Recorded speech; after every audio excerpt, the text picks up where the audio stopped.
Welcome to Night Shadows. I'm Stewart Best, where the paranormal is normal, where that which you thought you knew, you didn't, and where the future can be known if you know exactly where to look. Well, good evening, everyone. Thanks for tuning in and listening, and we're going to have a great show. We've got Larry and we've got Stan on board. Hi, Stan. How's it going? Oh, good. How's it going with you guys? Pretty good. Larry, how are you doing on your mountaintop? Oh, doing okay. So glad Stan's on tonight. This is great. Yeah, this is going to be a good show. Where do we start?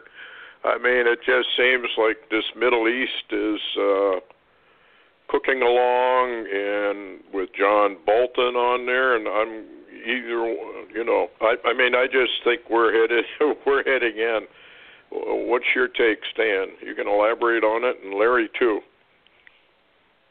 Well, there are so many aspects to that thing in the Middle East. I mean, we've got the White House, the Trump and son-in-law Kushner's involvement with Saudis.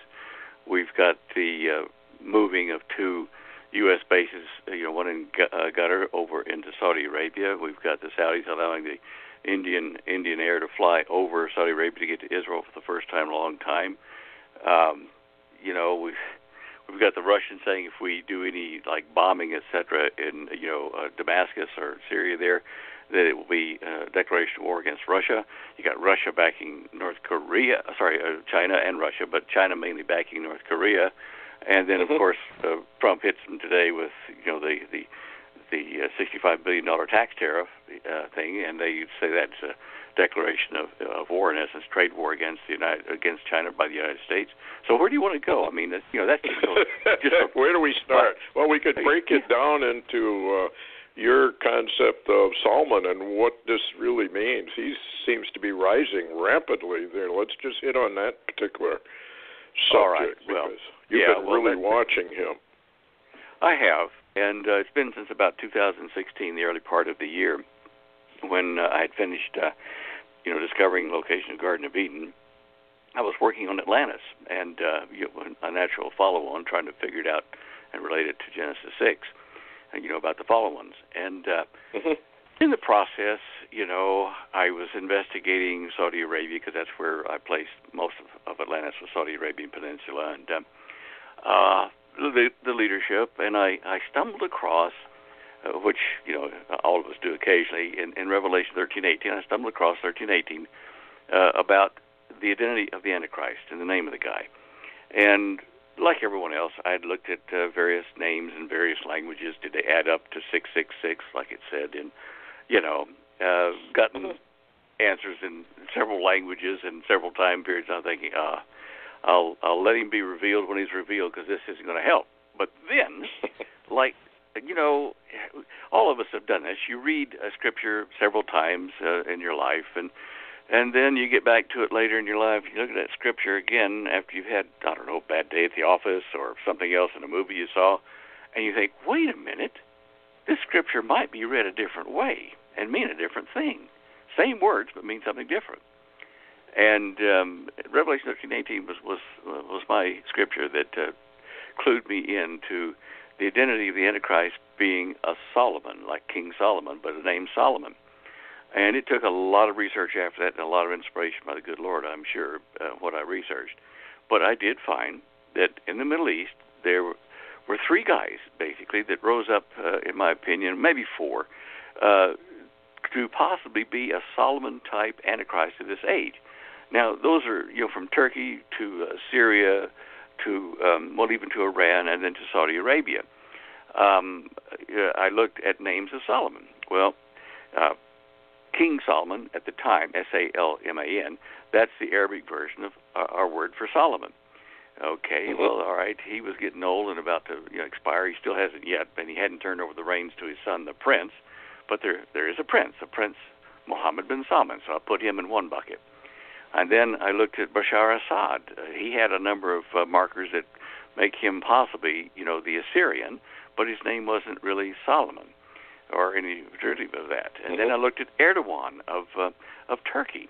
Okay, well, Erdogan's name is definitely not anywhere close to Solomon, yet he, like many of the Turkish, do revere, former, what do you call them, pashas in English, Sultan, the Sultan Soleimani, and the Grand Sultan of Turkey. Well, okay, so even he sent troops, Erdogan, over into Syria to guard the tomb of what they think was Pasha Soleimani, his hero worship guy. And then you look at Iran, another major player in this. Okay, we've got not the president of Iran, but the head of the military there, a special branch of the military that's called the Jerusalem Force to go and wipe out Jerusalem. And his name is Qasem Soleimani, again, another Solomon. So all, these four main guys I looked at, I thought, wow. So I started building a chart, which is on, if you go to my show images page, to the Hagman show images page, I have it down to image 13 and click on that. It'll take you over to the 6 people that I'd put onto my watch list for leading contenders for the Antichrist of this age, including the Pope and Osama. Sorry, not Osama, but Obama. So anyway, and there were boxes underneath each one of them that had to be attributed to the Antichrist to help us identify him this age. Okay, now I'm going through this a long way, to say that yes, young Mohammed bin Salman, the son of King Solomon, he is now the heir apparent to the throne, and virtually all management of Saudi Arabia has been turned over to him by his father, even though his father still retains the title of king. All right. There are historic evidences that the Salman family, coming from Mohammed bin Salman al Saud, from the Saud family, that they were actually started by an Israeli merchant years ago over near Basra in Iraq, like generations ago, and that he's really a descendant of a Jewish tribe. Okay, well, possibly. Now, there are other things about his name. Solomon, as according to Revelation 13:18, there's wisdom in the Bible that helps you identify the name of the Antichrist, and of course that points back to King Solomon, who earned 666 talents of gold every year from his various resources, and he had a double portion of wisdom over everybody else, and yet he went bad in the end and worshipped an alien god or a foreign god, and so he does something, the King Solomon did, that the Antichrist of this age is going to do, hasn't done yet.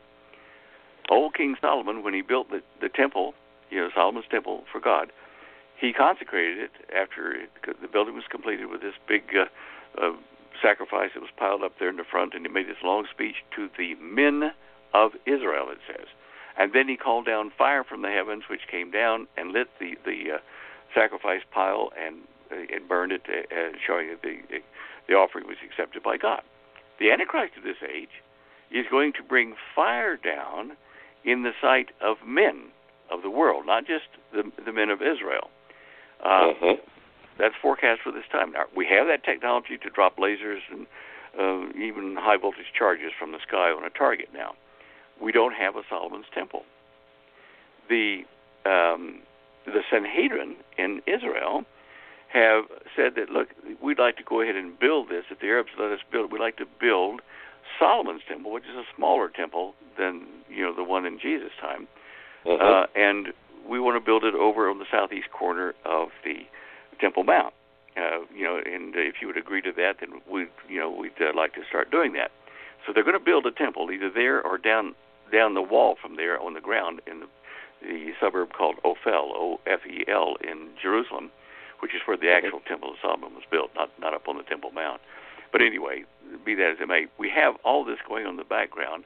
We have a 3,500-year war between the Saudis, the Arabs, and Israel, now apparently coming to a stop and reversing to be a peace agreement, with young Prince bin Salman going over to Israel and making a peace treaty with him and getting the United States and Israel to join with him to attack Iran, his alleged enemy, because they're Sunni Muslim, or the Shiite Muslim rather than Sunni. So all this stuff shows young bin Salman is now moving to the front rapidly. And that's what I first discovered, as I was saying, in 2016, the early part of the year, researching this on Atlantis. Now, if Atlantis was, as I say, and I firmly believe that, the Saudi Peninsula, we have Saudi Arabia owning most of that today. And we know that the island of Dammam, which is just up the coast from Qatar, was where Poseidon's temple was buried under the huge flood and the wash of sand and stuff and mud that came over that area in the flood of Noah. Yet my work with the intelligence agency down in Australia there, where we were researching anti-gravity with Dr. Teller, was that we have a base there. Mankind has a base there just 120 kilometers outside Riyadh in the middle of Saudi Arabia, and it was a base occupied by humans and aliens. They call them aliens in the project. And it is so secret that anybody seen approaching it, that it's not on the list of people to come, is killed or shot down immediately. You just can't get close to it. Now, that's in Saudi Arabia. Now, we have Mohammed bin Salman is a very young prince, early in his development as far as military strategy. He's 32 years old, pushing 33 pretty quick. And he went into Yemen, when he didn't have as much power as he had now, but he had enough over the army. He went down there and he encountered the terrorists that were sponsored by Iran. And they fought down there, and of course the Yemeni public is the victim of this. And recently, in fact, this year, 2 or 3 times already, the Iranians have launched missiles onto Saudi Arabia toward Riyadh from Yemen. So he's feeling pressure from the south by the Iranians using their proxy down there in Yemen to attack him. So Mohammed bin Salman wants to attack Iran and destroy them before they get too much nuclear power because of this bad deal that was in place by Obama to give them all the money and the power to do what they're doing. The only way that Mohammed bin Salman can fight a nuclear war is to have nuclear weapons either from Pakistan that have joined with Arabia in this fight against Iran, or from the United States supplying nuclear weapons to them. Now, the United States has already agreed publicly to supply $150 billion worth of arms to Saudi Arabia, allegedly conventional arms. But now let's shift. In fact, anytime you feel like interrupting, go ahead, guys. I know I'm running a long dial. No, get on a roll and stay there. Okay, it's great. Okay, in the last 12 days or so, we've seen that the chief of staff was replaced. We've seen that today Bolton's going to replace. My mind's gone blank. Anyway, McMaster, and yes, as an advisor, a strategic advisor to President Trump. In the last 2 days, Mohammed bin Salman's been over here in the country dealing with President Trump, and we assume with Jared Kushner has been negotiating the peace deal between Israel and the Arab nations at the moment. And we see these changes where we have a very hawkish chief of state being put in place just before a very hawkish Mohammed bin Salman comes over to visit. And the new, Secretary of State was former, Pompeo, former CIA director, who would have all the dirty purples on the Arabs, on Iran, everything. He's got all the intelligence at his fingertips. Now, all of that resonates with today's announcement of putting Bolton, a super hawk, in power there as a chief advisor there, not an appointment that the Congress has to approve. It's just the president can choose his advisors, and he chooses him, who is a well-known hawk. This tells you that we're about to go to war, and very suddenly, and it will be a very short war measured in days, not months or weeks. A nuclear kind of things nowadays are going to make it a short decision in whatever arena it's fought. So, Mohammed bin Salman, even Nostradamus, as unreliable as I put his predictions, has called the third Antichrist's age Mabus, MBS, with A and U between the letters. And A and U could very well stand for Arabic Union, which young Mohammed bin Salman has already formed out of 41 nations there, Arab nations, in a consortium to allegedly get rid of terrorism coming out of Iran by the Shiite Muslim group there. So all these things add up to the fact that this guy is certainly a person to watch closely. Now, what's going to identify him positively? What's going to reveal him as a man of sin if he is the guy? What would you think would be the most widespread action that would identify him? Well, of course, according to the Bible, he enters into the Temple Mount, and he enters into the temple, or David's tabernacle, whatever it becomes to be. And what else? Desecrates it, I guess. Yeah. I know you're searching for something else, but I'm making you pick your brain a bit there. Go on. Yeah, peace treaty. Yeah, the peace treaty. Yeah. Yep. Yes. Now, it's going to be that he ratifies a peace agreement between Israel and the nations. And he will be the prince of that covenant, not the king. He will be a prince that ratifies it. There is a prince, Mohammed bin Salman. He is pushing very hard for a peace treaty with Israel, and the Arab consortium he's formed using Jared Kushner as his go-between to the White House and to Egypt and a couple of other countries in Jordan and Jordan. So you see the talk of a peace agreement, and even Mohammed bin Salman has agreed to pay hundreds of billions to the Palestinian people, who aren't really a country, a small people they are, but not a country, to resettle them. And Egypt has agreed to let them resettle further down the coast, in closer to Egypt on the Sinai Peninsula, and some of them over to Jordan and various other places to be resettled, to make peace in the Middle East. Now, if he ratifies that contract, if that contract comes and is put forward and signed by Israel and the Arab nations, I say to you, that man is the Antichrist of this age. Do you think there would be a war before that, and that triggers the peace agreement, or do you think this will all kind of cool off and they will hammer out a peace agreement first? Larry and I have kind of gone back and forth on that, not knowing really which way it's going to go.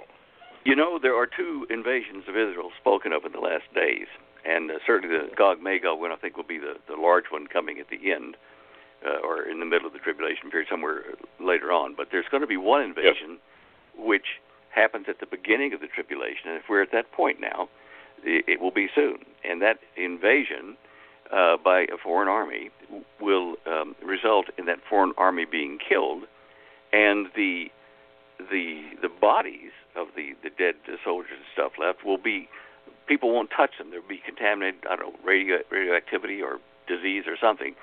And there will be special teams in Israel sent to go and bury them. People will mark where they are with markers and say, here, a disposal team, go get this guy and bury him. Okay, and it says that Israel will burn the leftover weapons for fire, for fuel, for 7 years after that. Now, you wouldn't think that once the Messiah returns and sets up his kingdom that Israel need to be wood burning, the weapons of war to keep warm and make dinner and whatever. There would be a different setup going at the time. So I'm thinking this is at the beginning of the 7-year tribulation, just like the 7-year period of burning the fire or the weapons says. If that's the case, and with all the saber rattling going on in Washington at the moment, with the Chinese threatening to go to war with us, over the trade thing, with the Russians saying, if you touch anything in Syria militarily, that's going to be an act of war. We're coming after you. I think possibly it could happen that we have an invasion and a war, and the peace treaty comes after Israel uses nuclear weapons to dispose of the invading army. And who would that be? Well, now, Holly talks about it in Prophetic Perils, and other evangelical people have said the same thing, that this war will involve Saudi Arabia in the attack on Israel. And if it happens that way, it will be a deception so clever that it fools Israel and a lot of the world, in that the Arabs form a consortium, which they've already done. They pool their military resources, arms, troops, tanks, guns, everything, and they allegedly go in to take out Iran. And whether they reach Iran up through Syria or not, once they get into the tip of Syria there, they are right next, in part of the Golan Heights is part of Syria, according to the Syrians. All that they've got to do is turn left. The Saudi allies turn left and just fall down into northern Israel. It's that easy. I've been there myself in a kibbutz looking across the border into Lebanon up in the northern part. It's very close. So maybe all this is a grand deception to deceive the White House, to deceive Israel and others who would support that alliance into thinking the Arabs are at last at peace, with Israel and its kumbaya, we're going to sing at the fireplace, and that's it. And they're going to turn and attack Israel. Now, if that happens, as Holly was saying in the book, if you look at prophecy, that invading army will be really wounded a lot, and it will have to retreat. And at that point, Israel's land grant will return back to the Abrahamic covenant, and the upper half of Saudi Arabia will belong to Israel. And at that point, they can resettle the Palestinians down there and get rid of them. It's just, wow. So we got to be right on the cusp. Oh, yeah. We just absolutely have to be. Larry, got a question? Yeah, I was going to ask Stan, that new information coming out of the Middle East about the moving of the Ikalik air base or assets, of the U.S. and from Qatar, that base, into Saudi Arabia.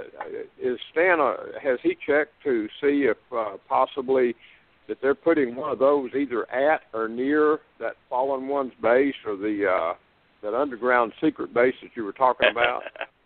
Yes, I've been looking last night. I was poring over the maps on Bing, which is better than Google Earth because Bing didn't have quite the censorship and allowed better resolution of the area.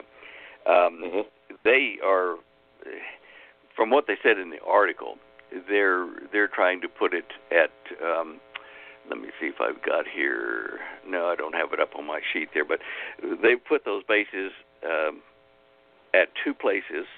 One, I think, just south of Riyadh, another one really south of Riyadh, which is at the King something or other air base, where they train their airmen and where they have a lot of aircraft stored.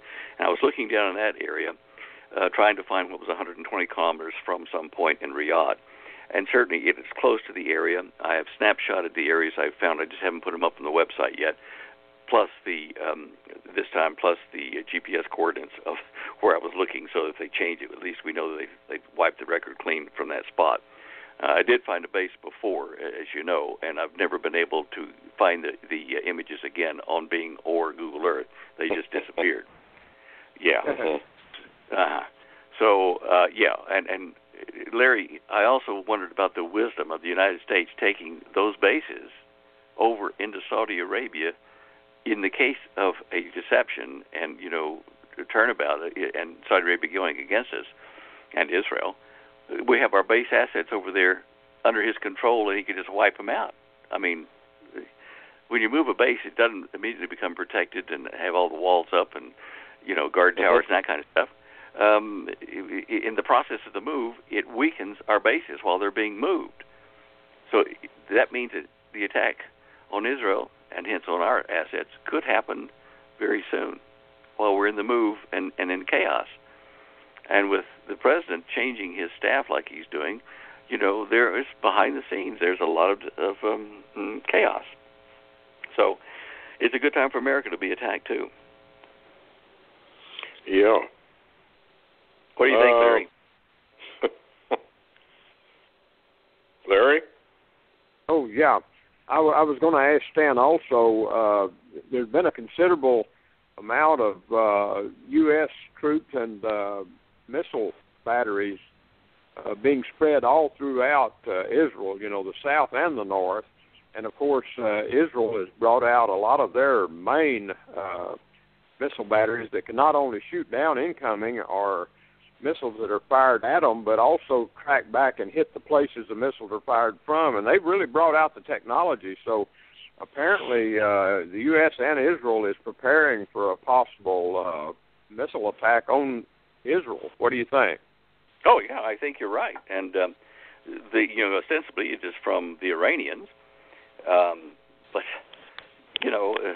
look, the Israeli intelligence must surely suspect, just like I do, and many others for that matter, that you can't trust the Saudi alliance completely. I mean, you just don't wipe out 3,500 years of animus between them with a handshake and a state dinner for the President of the United States. You just don't do that. Yep. And you know how Arabs are, and especially Arab Muslims. They are allowed by the Quran to lie to promote the faith, or whatever they call Islam. And so they are entitled by their religious beliefs to lie to you, to cheat, to steal, whatever, to get the objective. The end justifies the means in that religion. So I just, it's almost like watching young Muhammad bin Salman as he practices stuff he's learned in Sun Tzu's Book of War, the Articles of War. Mm-hmm. And the Chinese are incredibly consistent with the way they do war. They like to stir up their enemies against themselves. In other words, Russia and America, Israel and the Arabs, let's stir it up so that they fight against themselves and weaken their defenses and their armies in these battles. And then when the dust settles from that, the Chinese march in and say, okay, now we'll take the prize because we're the strong boy in the block now. We haven't been fighting. We've got our weapons. We've got our 200 million man army. Let's take over. And I see that happening. I'm watching the Chinese sitting back there just as sly as a fox, waiting for their move. Yeah, and they are developing fairly extensive high-tech weapons along with it. So I guess the longer you wait, the more advanced they become. Stewart, think about this. Yes. The Chinese are making all these weapons, right? Where do we get the majority of our chips and stuff for our electronics and our weapons here? China. Back doors. Oh, you've got to be, yeah, absolutely. I marvel at this. Oh. Yeah, how can you be that stupid, or is it deliberate? Well, the Chinese, as far as the globalists are concerned, are kind of the wild card. They've been trying for generations now then to bring China into the fold as part of their globalist plan. But I don't think that China will, in the end, be part of their plan intentionally. Using Russia, North Korea, and the Arab nations, the Israeli conflict and that, we can see that the world is heading toward one last great conflict where the resolution of it will give us one massive block of people, and religions. The globalists want that. But I also know that the globalists are going to get a surprise in that Satan doesn't honor traitors, especially traitors to humanity. And as soon as his man has control of the global government, excluding China at this point, I think China will play along temporarily, but that'll be about all. As soon as they have control of it, Satan's people, they're going to kill or imprison or destroy the globalists, the bankers, industrialists that we call the Illuminati. These Illuminati ones are going to get a real surprise. Yeah. Huh. They had I don't know if you saw it, but in the X-Files where they were dealing with the aliens, they called all the rich guys into the hangar, and then the aliens killed them all. And I thought there was kind of a symbolic message there. Yes, I think I remember, and that's true. Look at things that would gather the support of the right wing, in America and Europe and whatever. Those who say there's a global conspiracy going on. What would gather our support would be something like, we beat the Illuminati, the new world leader has discovered these people just like he did in his hometown there in Saudi Arabia, and he arrested all these rich bankers and stuff and industrialists and took the stuff away from them and told them they couldn't be corrupt anymore. And now he's done it to Europe, to England, to the United States, to Canada, and Australia. He's gotten rid of all these baddies. People like us that don't know any better will be thinking, holy cow, someone beat the Illuminati. Wow, get this guy's phone number, Can you see that? Yeah, oh, absolutely. And what do you make of Trump? I mean, how do you view him? I'm kind of, I'm how do I say, suspicious of all this. I'm afraid I have to agree. I voted for the man. I like a lot of the things he's proposing, but the manner of getting there from where we are does seem to be a bit suspect. He's made concessions that we could say he had to because of the democratic process and the pressure from the Senate and the House, but I just don't know. Like you said, caution is probably advised there. Yeah, what makes me wonder is that all of the deep state people are still walking around. Sessions doesn't do anything. He hasn't done anything to Sessions. Now, I have heard he's going to put Trey Gowdy possibly in to replace Sessions.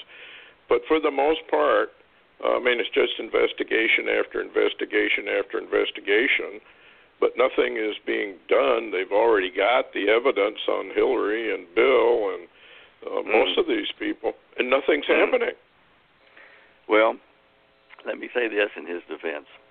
That position is such a precarious, involved thing, the President of the United States, that there could be external pressures and delays that he can't avoid trying to do it, because it's not a dictatorship, and he has to go within the framework of the law. So in his defense, I would say that a lot of this could be just the resistance formed by the deep state. I don't know. I'm trying to give him the benefit of the doubt there. Oh, okay. Larry, got another question. I mean, Yes, go ahead. Yeah, I was going to bring up something else while we're still in the Middle East a little bit. Stan, in the Times of Israel today, over in Israel, there's a new report came out. Of course, Israel has come out now and admitted that they took out or struck the nuclear facility in Syria that apparently the North Koreans and Iranians and all were working on back in 2007. But there's an addition onto that now, that apparently from satellite images and some intel, it says now, is Assad now building an underground nuke facility? It says site in western Syria near the city of Qusar along the border of Lebanon.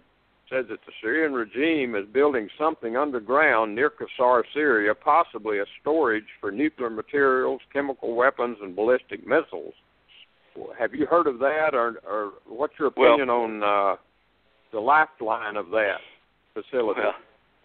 Well, every country that's kind of developed militarily has gone underground with their facilities. They're very important facilities. We know that the Iranians have been doing underground research for, I've been aware of for 3 or 4 years.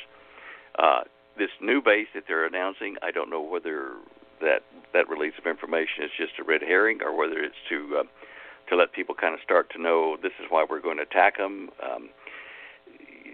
Definitely, I suspect them of having underground facilities, just like we do, just like the Russians, just like the Chinese. I mean, in this age, you want to get down deep and out of the way of spying eyes in the sky, and you want to be able to transmit goods and materials and people between these bases, so you have underground tunnel systems that are built. And there are companies in Germany and Japan and here that make huge tunnel boring machines that go at 1 mile a day, that kind of thing, generating tunnel holes that are like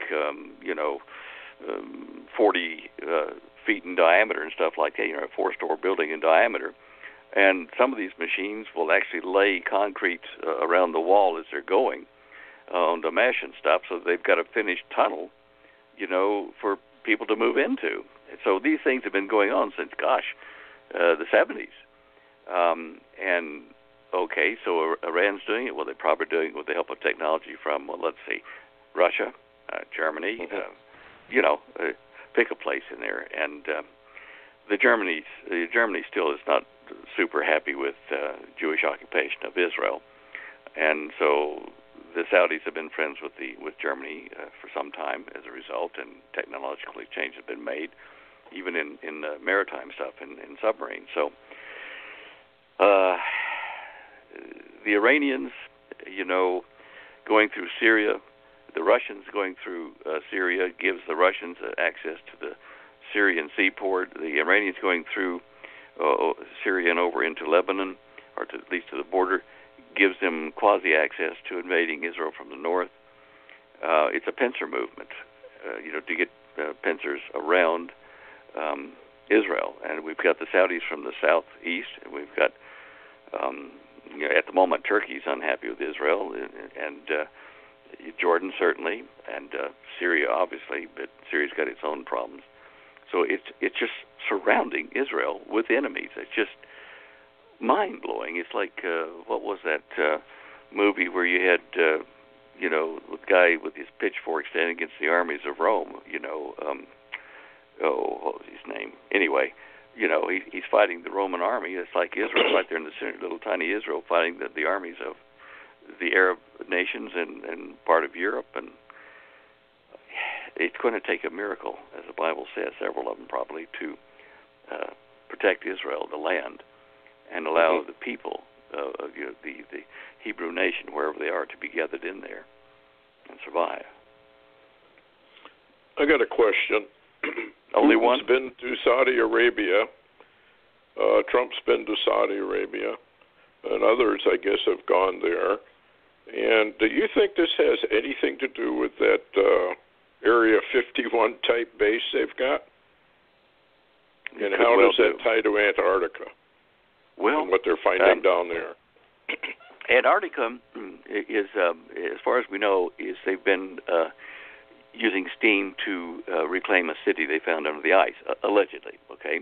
Now, if there is a civilization they've discovered there under the ice, it doesn't surprise me at all, because, as I explained on the video on the YouTube channel there, Atlantis was only one, that was the Saudi location, one of at least 12 spots of civilization where the fallen ones came and landed and lived.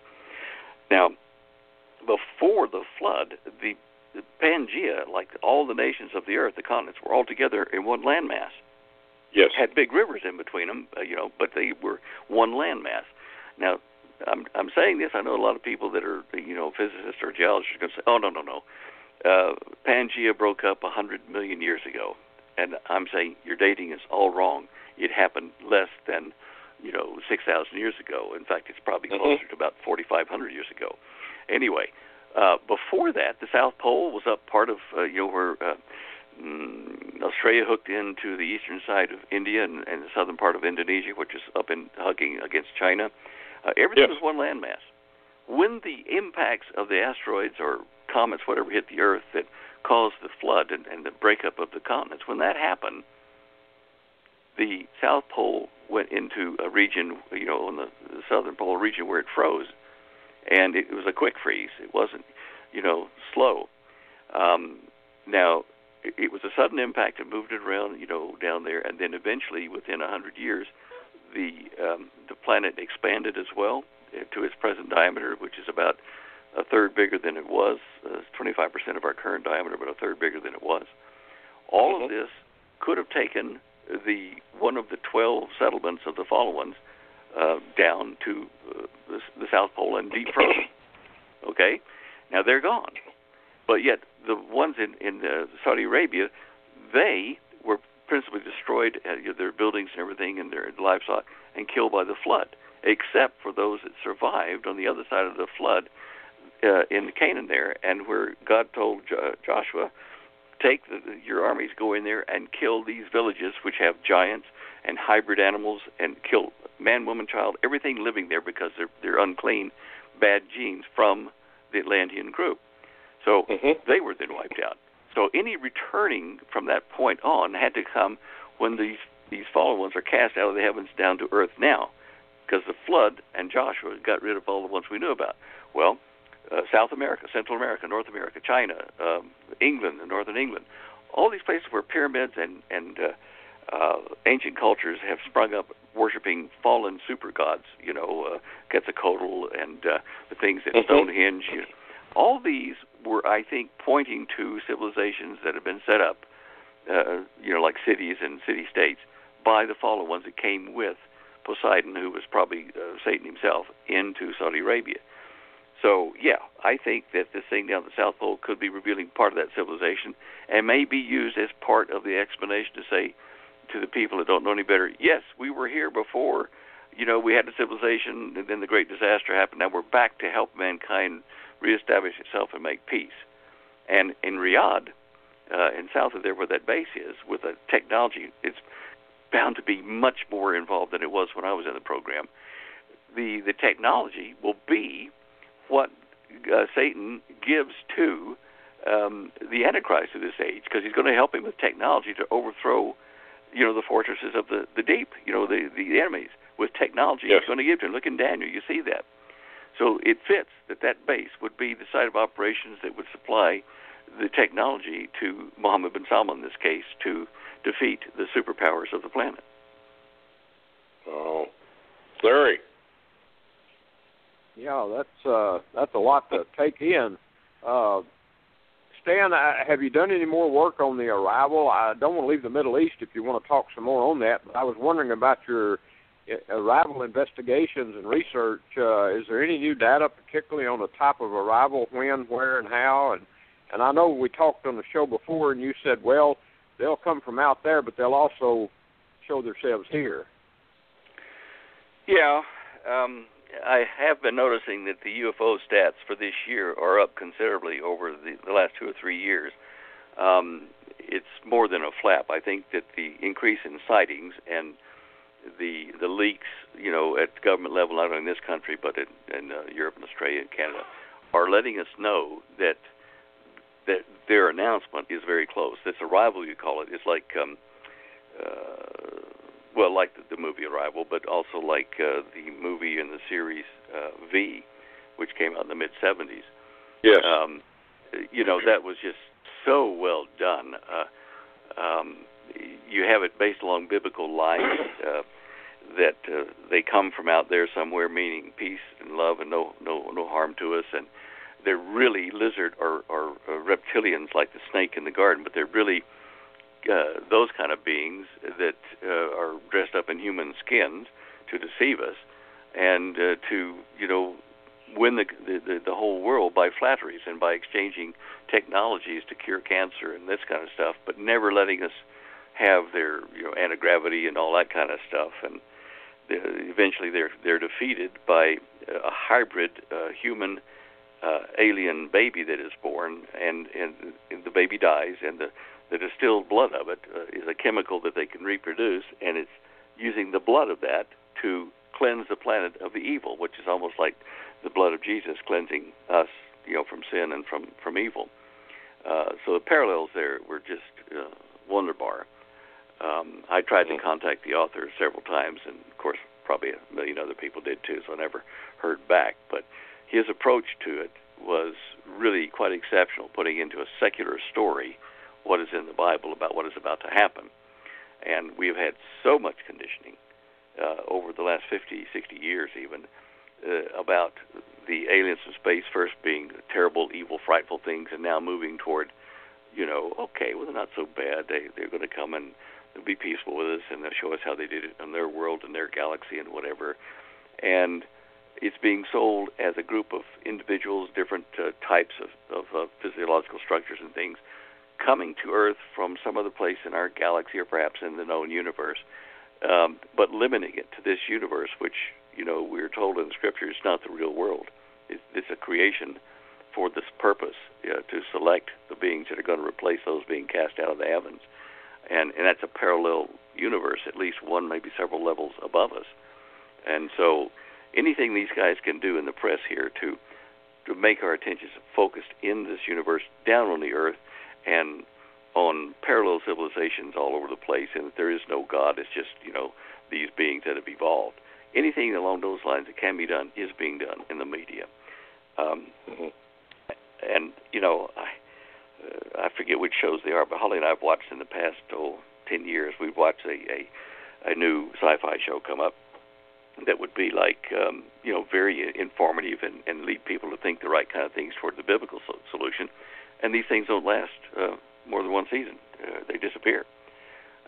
Is it because they've done their job, or they were getting too much support from the evangelical group trying to point it to it as an example? I don't know. Well, it just seems that, like you were saying, from virtually kindergarten through doctoral level, they're preaching that doctrine. And so I can see why the whole world, do you point to the strong delusion of the Bible as part of the arrival? I've always thought that probably the arrival puts a cap on it. I strong delusion. I do. Others have tried in the past to say that it would be, leading Christianity astray. Certainly what happened to the delusion will do that, leading Judaism astray, whatever. But it is focused on a global basis, which means it has to be above religions, above economies, above politics,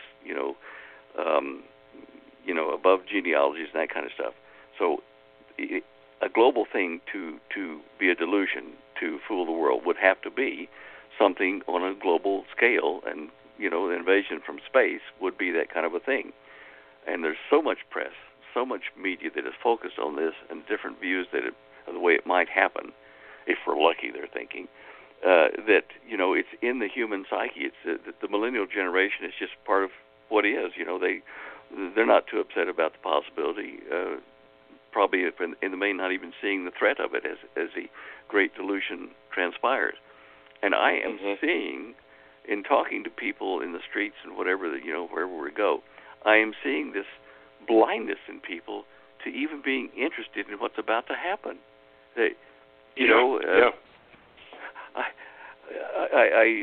Holly and I both just shake our heads the other day saying, how can they not see? Our world is ready for something to happen that is so horrific that it's going to force a global government and a new power on the planet, and the evidence will become more apparent as far as invasion. But we are at a pregnant point in human history where we will either live or die as a planet, and people are still talking about, where are you going for your holiday this summer? I know. I always thought that when the prophecies became fulfilled right under their faces, that there'd be a much more interest in it from the Christian world. It seems to be going just the opposite. The more that happens, the further away they seem to go. Well, I'm not sure why, but as you are, I'm sure. I'm just astounded by this. Yeah. Well, I got, what you were talking about on Phoenix Rising from Mary Summer Rain. Let me read a little bit of this. I want your comment on it. She says, beings gonna come more, much more. They come from there. And she points to the sky. This is that Noise is a blind Indian shaman woman. Right. You mean the alien beings, the UFOs? This is Mary Summer Rain responding. Beings gonna show more and more.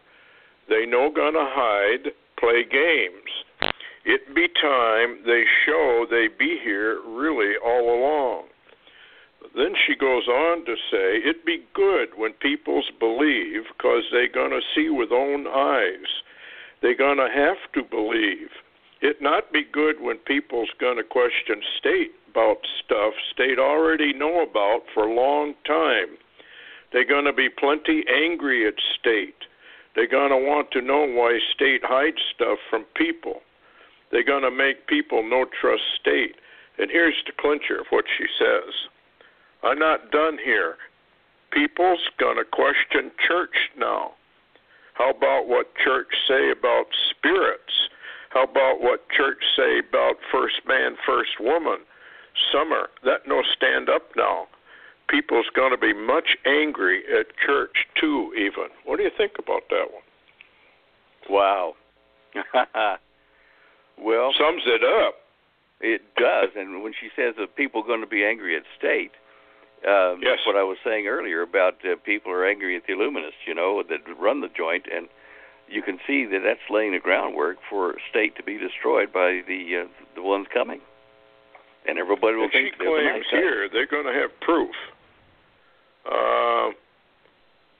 that they're going to bring proof with them that they are our creators. Oh yeah, well, look, imagine them coming out of their thing with a stereo holographic display of this crucifixion or something in Jerusalem, actually taken there. Satan has that technology, or he did at the time. So yes.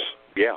I mean, people will say, "Oh, yeah, okay, right." And Jesus was just one of your prophets, was he? He wasn't the Son of God. No, he's just one of us, right? You can see that delusion being spread easily. People will believe a lie because they want to. Yeah. Oh, gosh. Larry. Yeah. Yeah. Go ahead. I was just going to mention to Stan real quick. He was talking about how that they're taking. Anything about Jesus or whatever out of a lot of the movies now.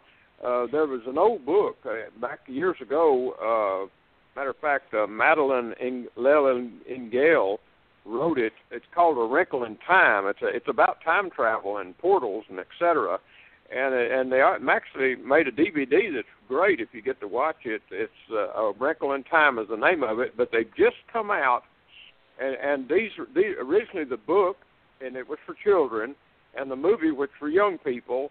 It had in it a darkness that was coming, a supernatural darkness that was taking over parts of the universe and the world, and it really tied into spirit beings and angels, and Jesus was in it, and all kind of stuff. And what's interesting, they just put out a new movie a couple of weeks ago, A Wrinkle in Time they call it. It's a copy of this with Oprah Winfrey and others, but they've taken everything Christian, including Jesus and the supernatural, other than their portals and stuff. They're using that, but they've revamped that entire book and movie now into a new DVD that it's dropped everything Christian out of it or biblical.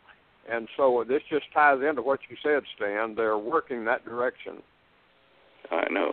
You know, you're talking about the time travel stuff and that, and the wrinkle in time.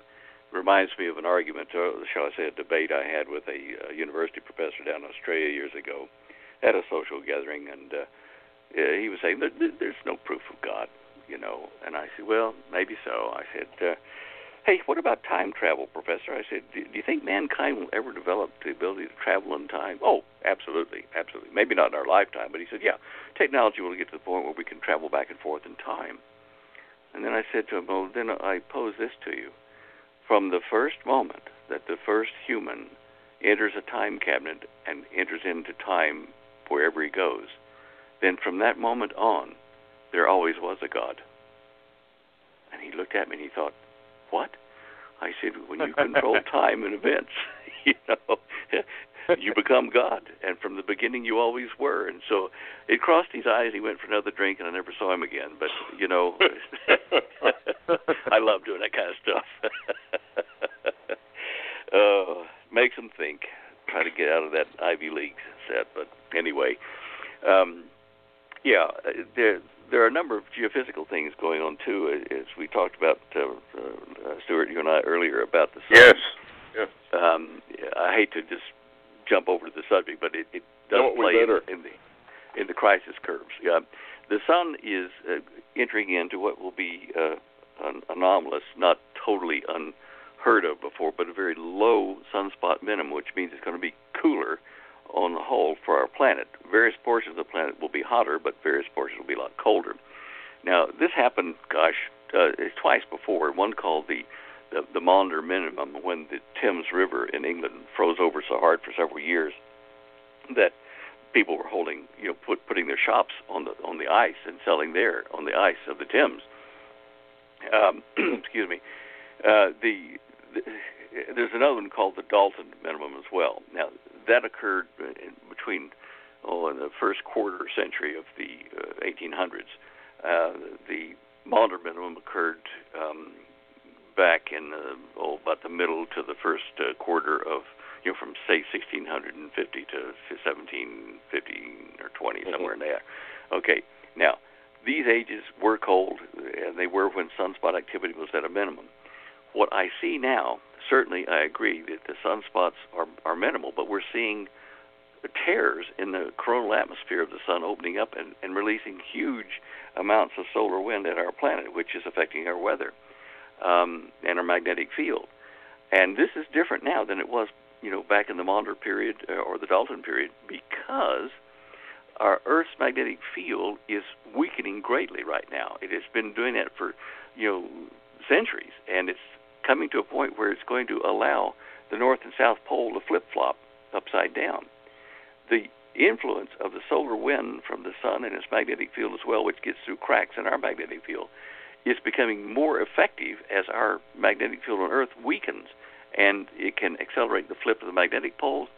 It can do a number of things with our weather, with the charge that it induces into the upper atmosphere, into the ionosphere. All these things affect our weather. So, yes, this is a historic solar minimum for more reasons than just a low sunspot number. So it is something to watch, because I'm sure in God's plan this will be what plays out with some of the major changes in the Earth's environment to effect famine and warfare as a result of it. In fact, question. Sorry. In the book of Isaiah, it talks about the sun going into, I guess, what you call mini nova, where 7 times brighter, the moon becomes as bright as the sun. How does that, would this be part of this very anomalous deep minimum that suddenly it flares? Yes, I think it will flare, because also in the Old Testament, I don't know whether it's Isaiah or was it Ezekiel? I'm just trying to remember where I read it about there will be a cloud surround the sun. Was that in Isaiah? Mm-hmm. Okay, that cloud could be the debris it throws off as it does a phase state change, heading toward the early stages of red giant. Now, think about this. It says when the increase in light is, 7 times what it is now, and the waters will boil, the fish will die, the green grass and trees will all burn up, and, on 1/3 of the planet. Now, in my studies, I realized that there is 1/3 of the Earth's surface always facing the sun for direct radiation. Some of the slant rays coming off don't really light up the planet because the terminator or the shadow line of the Earth doesn't get direct radiation, even though that half of the planet is facing the sun. Only about 1/3 of the planet's surface area is really harmed by the direct radiation. So if this happens in a sudden event, you can see where it would burn 1/3 of the Earth's surface and kill everything on it at that moment. And it would create horrendous weather systems, and like nuclear winter and hurricanes and fires and smoke and all this kind of stuff, which would last for months, perhaps years after the event. Even though 2/3 of the planet wasn't fried, the third that was, the results of that will change our weather system, our food sources, everything, which would be part of the judgments that you see by the angels in the book of Revelation. Do you see what I'm getting at there? Yeah, Larry, got a question? Yeah, I was going to also mention, Stan, you remember years ago when you was living in Australia and you and I talked, and at that time there was a new red tide of some kind or amoeba or something that was a mutation growing around Australia and the waterways. Well, that's increased. With the sun activity, a lot of that has increased. Where did this lead us today? Well, at that time, it was an archaeobacteria that was frozen in the ice at the South Pole that was released by the warming waters around the South Pole, and they bred like crazy because they had no natural enemy. And so, of course, they invaded, in this case, the fish. What do you call it? Not salmon. It was, on the tip of my tongue. It'll come to me in a minute. Anyway, a particular breed of fish that proliferates around the coast of Australia, from Queensland all the way down through South Australia and back around to Perth and up the coast of West Australia. And this particular breed of fish caught that archaeobacteria in its skin and its mucus, and it spread like wildfire, consuming them and killing them. And their dead bodies, in the hundreds of millions, fell to the ocean floor and washed up on the shore. Strangely enough, they were sardines. That's what they were, sardines. Big sardines. And strangely enough, flies did not land on them, and they did not deteriorate like normal dead fish would on the shore. These archaeobacteria just ran everything off. Now, it's kind of like red tide with instead of archaeobacteria, it was some kind of a flora type of development, which we've seen over the years in various countries, particularly where it's hot and salty. Now, will that increase? Probably so. Will our food chain be impacted by this and many other things? Yes.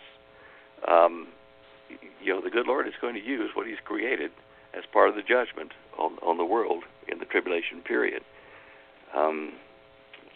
We can expect more of that. In fact, did you see that article today? It's part of mankind's doing to a degree, where there is an area twice the size of Texas floating out in the Pacific, just garbage. Did you see that? Yeah, I did. I couldn't believe it.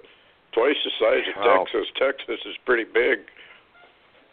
Yeah, I know. And if the refuse gets thrown out there by people, I guess, just dumping their tanker waste or garbage scows that go out there and dump it to get rid of it, secretly.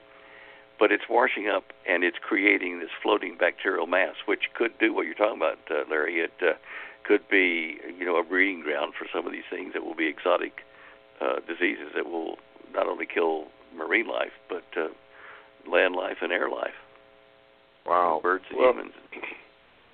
We're having die-offs of just about everything, and what's interesting is that if you go, I think it's Space Weather, Larry knows, the radiation level keeps climbing, and that's not necessarily from the sun. They're claiming it's coming from maybe the Milky Way or deep space, but it's climbing. And I read an FAA report where they were warning pregnant stewardesses not to fly the polar regions now.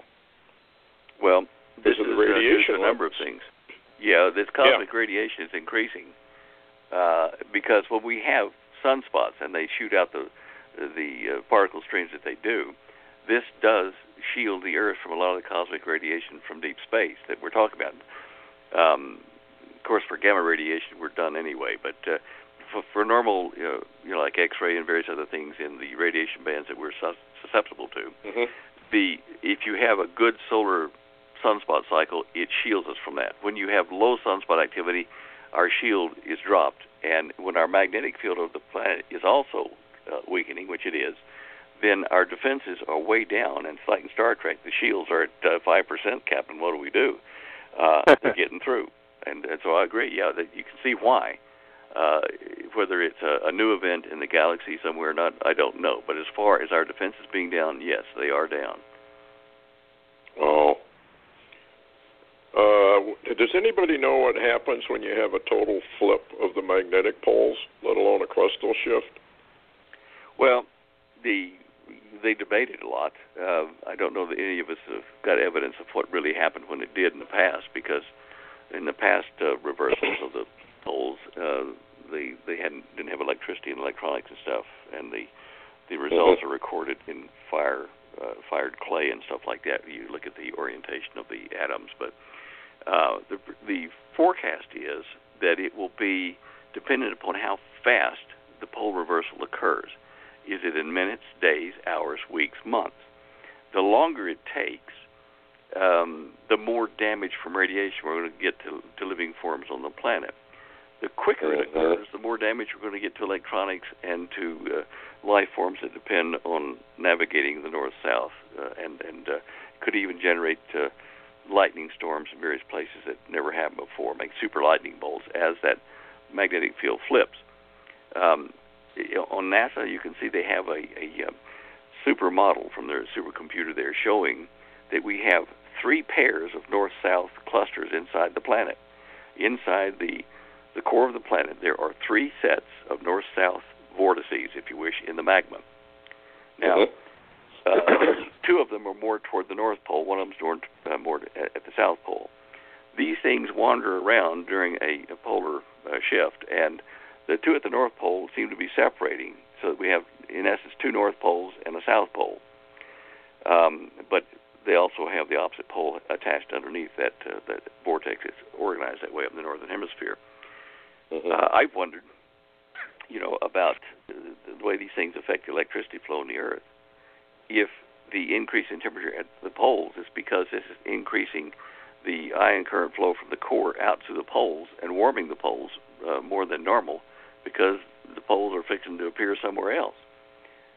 We know that there are a number of airstrips over in the eastern states and down in Florida that have already repainted the magnetic north signs for their landing strips.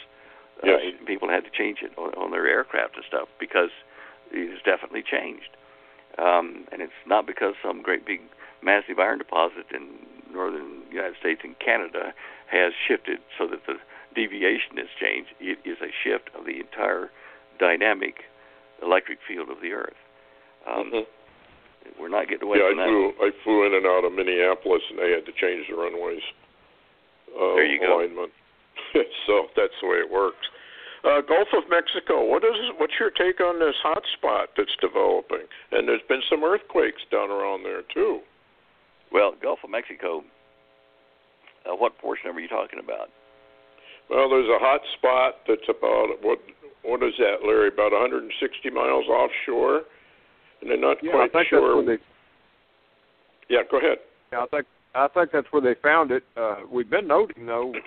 I remember a few years ago, Stan was talking about we better watch out whenever we start having earthquakes in the Gulf of Mexico, and we're having them in southern and western Texas the last few months, and I've noted one or two out in the Gulf itself, about 100 miles off the coast of Texas. And I was wondering, Stan knew there are some rumors that possibly there's a crack in the basin of the Gulf of Mexico, but we don't know. That's rumor. Well, I must confess ignorance on that. I was not aware of this hotspot being an issue. I do know about the smaller quakes occurring in Texas, which seem to be, new. And we know that the Gulf of Mexico was formed originally by the asteroid impact, the Chicxulub impact on the peninsula down there. But the impact ring of that goes up through Texas. And I know from studying earthquakes on the planet now that where large asteroids hit and came to rest, the rim ahead of where they came to rest is where we see a weakness in the Earth's crust and a lot of earthquakes. Now, if this is becoming active, as you say, it might be due to the weakness caused by the Chicxulub impact there.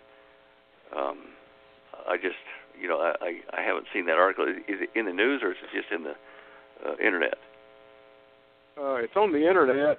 It's posted on All News Pipeline, and I think Quayle had it up on his side, and a couple others. It's not a big article, but it's talking about a hot spot down in the Gulf of Mexico and, some quaking activity down that direction. Well, I'll have to look that up, guys. I'm sorry I missed that with everything else going on. Yeah, there's an awful lot going on. How about Yellowstone? What's your take on Yellowstone? Seems to be a lot of activity there. Yeah, the steamboat guys are there. Seems to be active at the moment. It waxes and wanes as far as what is reported by the USGS, but I can't really trust the USGS reports out of Yellowstone because I know from firsthand reports from people there that the USGS has made people sign non-disclosure agreements to the government for putting in more detectors there and for the pipeline, the data pipeline that goes down to probably to eastern Utah to the NSA center there, monitoring all of Yellowstone on a real-time basis with a supercomputer. So I know that they are worried about it, and certainly there's evidence that the northwest part of the park, the magma underneath there is kind of moving toward the northeast, I believe it is. So it's another thing to watch, whether it will trigger, when the West Coast falls off or some other thing will trigger, I don't know. But it's certainly something to watch. Which do you think will happen first? I mean, obviously, there's probably no way of knowing, but there's been all these prophecies about the West Coast dropping off, then the East Coast, and then we got this possibility of the Great Lakes, huge earthquake around the Chicago area. What would be your guess? I know there was an article written by some Russian scientists that the North American plate was beginning to break up, and they were warning scientists over here, you better start looking out. Things are starting to change. What's your take? Well, really, it's going to be like a crystal ball question you asked me because which will go first? I did have years ago, probably 16 years back, maybe 18 years ago, a dream vision in which I was up over the west coast of the United States in the air. Looking to my left was Mount St. Helens area and all the way down to Mexico City on my right. And I looked down toward Mexico City, and there were at least 6, maybe 8 volcanoes all erupting at the same time as the west coast started to separate from the United States, the lower 48. And the eruptions were all at the same time. They were throwing ash, wet ash, and cinders and stuff up into the air, making travel for people trying to get east across the mountains impossible because the roads were so slick, the roads that were still connected anyway, that people were sliding off into valleys and stuff off the side of these mountains because of the wet ash on the road. So that was there. And then sometime later, I had a dream vision in which I came into the air over the United States, because I was still in Australia at the time. And I was over in the western area. It was nighttime, and there was an illumination, like light I could see there in basically where Colorado area is, in the kind of desert-type region. And there were hundreds of little tents there, in which there was a single cot in each tent with a nightstand and a time clock, an alarm clock. And I landed there and went with my right hand and would go into these tents and reach through the webbing of spider web around everyone, each one in each tent sleeping. I would remove the webbing from them and say, "Look, get up. You've overslept. Your alarm is already gone off. Get up and come forward." And these were like watchmen of the Christian faith, and we got them all up and got them together in front of me, and they were facing west, and I was facing east, looking at them, and was saying, "Okay, it begins now." And what it is, I'm not sure, because I could see the yellow twinkling kind of firelight on their faces from something behind me, and I turned around and looked behind me, and it was like a waterfall of pieces of burning something, leaving wiggly tails of fire falling out of the sky and down onto the ground over toward California. And I woke up. So that seems to me to be what I was informed would be the thing to look for, as opposed to what happens over in the New Madrid region and stuff like that. So I don't know. Are you familiar with Barry Rothman at all? No, I don't think so. Well, he's a Bible code fellow.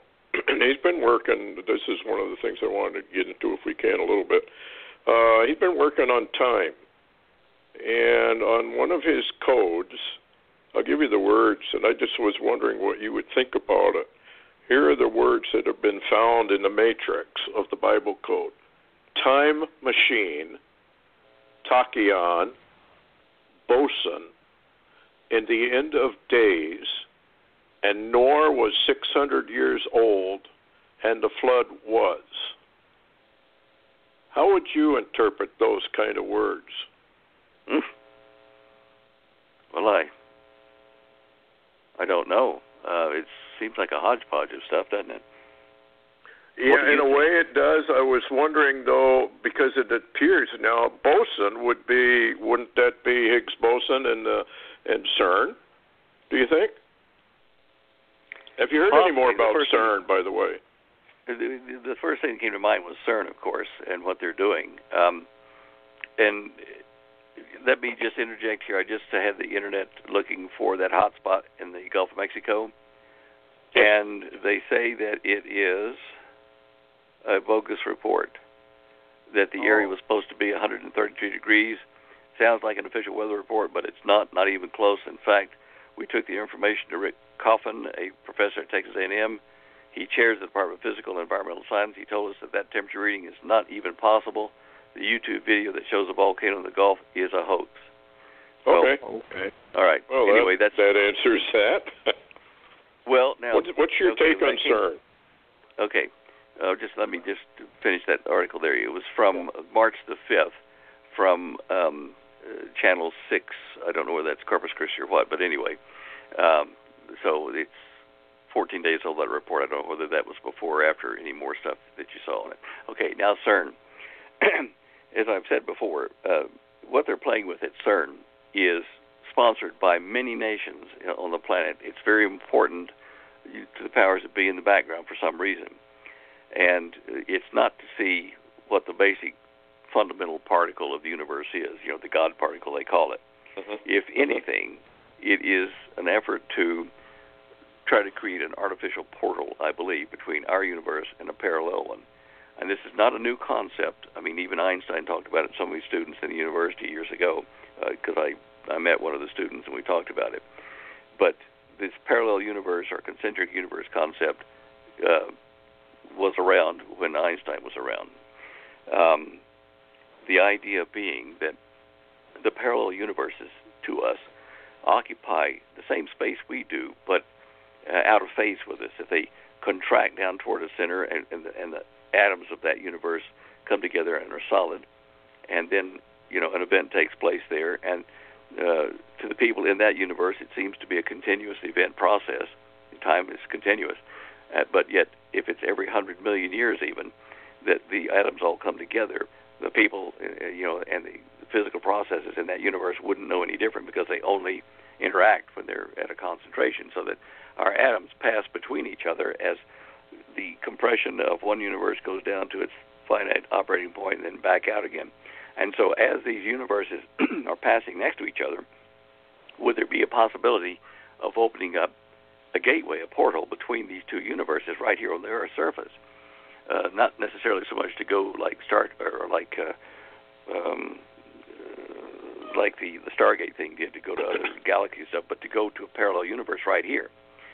And that CERN object with the circular donut shape and with these extremely high speeds of the particles they're doing may be an attempt to open up this portal. I mean, why else would they have the Indian god Shiva statue out in front of it? I mean, it's just not Christian or Jewish philosophy. It is something going back to the days of Brahma and stuff and the Indian religions, which did speak of the gods coming through like that and having wars.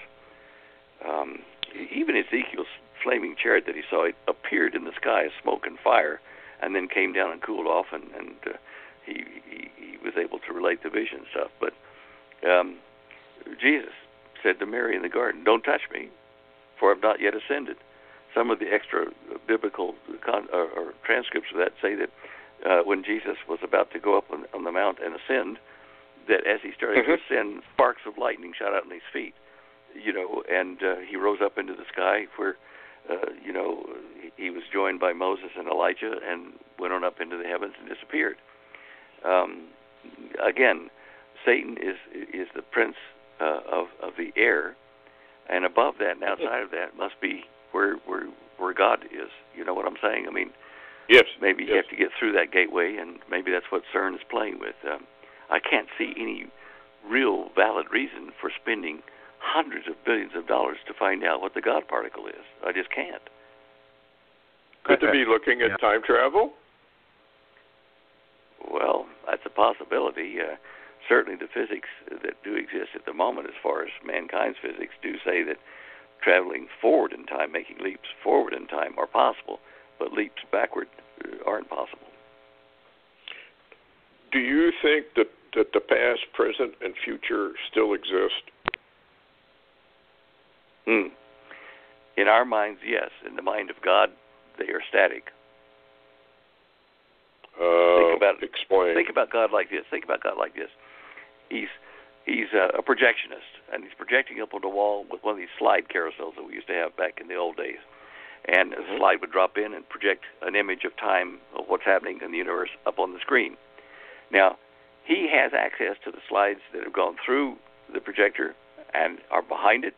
He can take slides out from behind and put them ahead, rearrange them any way he wants, because he is out of time. He is outside of that. He is handling the events externally. So to him, it's static. It's pieces being put together. Whoever God is, whatever God is, he's not going to be replaced by anything else. God is and always was. When Moses asked him what he was, he says, "I am that I am." And that's all you need to know. Well, it's very curious because of their research. Now, did you do some research on time and time travel, or at least an attempt to do it? I know I've seen pictures on the internet, but I've always questioned whether they had any veracity to them or not. Somebody shows up in an old-time picture that's obviously wearing modern, but you can fake all that pretty easy nowadays. Yeah, no, I haven't. I've talked about time and time travel, whether it's possible or not, and what the result would be and things like that. But as far as doing research myself, no. The most I've done is play with gravity and how to make artificial gravity and things like that. But it's one of my favorite subjects. I mean, Holly will tell you if a sci-fi movie comes on, it says and time travel. Well, turn that in, please. I'll watch that. So I am. Yeah, back to Back to the Back Future. Back to the Future, I enjoyed that, yeah. It was fun. But realistically speaking, I think that God is the only one who has access to altering time, and that anybody who tries to, from the creation, from us, we're created, anyone that tries to get into out of the time loop and be as God to affect time will find it difficult because God has all the pieces there in his slide projector, and he can just take that piece out. It's not going to happen. Okay, now here's a good question, and I'm curious about it. The rapture of the church, they're taken to another dimension, right? I think it seems like the door, it's a door. Yep. Well, Jesus doesn't actually come down to the earth in that event. He only comes to earth, returns, one more time. But he does send his friends to collect his bride, to collect them up, to be with him and go wherever he is. Does the bride or the church, do they go to a parallel universe, or that would be another dimension, I guess is the way you could say it. I think they do, because they spend 7 days there while 7 years goes on down here on the earth. They're at a different rate of time passage. And in Scripture, they've made references to how vast the difference is between God's time and ours, where 1,000 years is but a day, or to God in his mindset. And I can see how that can happen, because the passage of time is really, in our mindset, is related to physical and chemical events that interact. Atoms moving, and a clock. The donger on the clock, the timepiece swings back and forth, or a silicon atom vibrates or silicon dioxide vibrates at so many thousand times a second, or a cesium atom changes its dimension so many times a second, and that's how we determine a second has passed. And it's all relative. There's no real dimension of time. It's a ratio. We always measure the movement, change in size, change in position of one thing relative to another.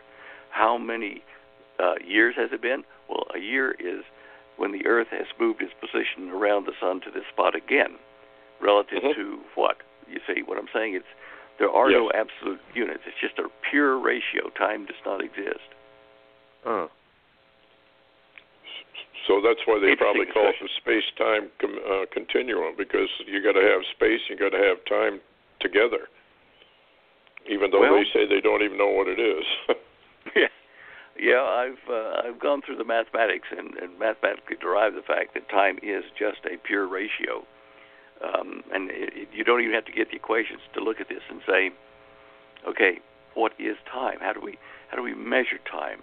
Well, it's actually changes in energy state of things compared to other things changing their energy state. Solar years, Earth years, galactic years. You see what I'm saying? It's all relative. Yeah. It's purely relative. There was a fellow over in, I can't remember, but Bosnia and that area. He was a mystic.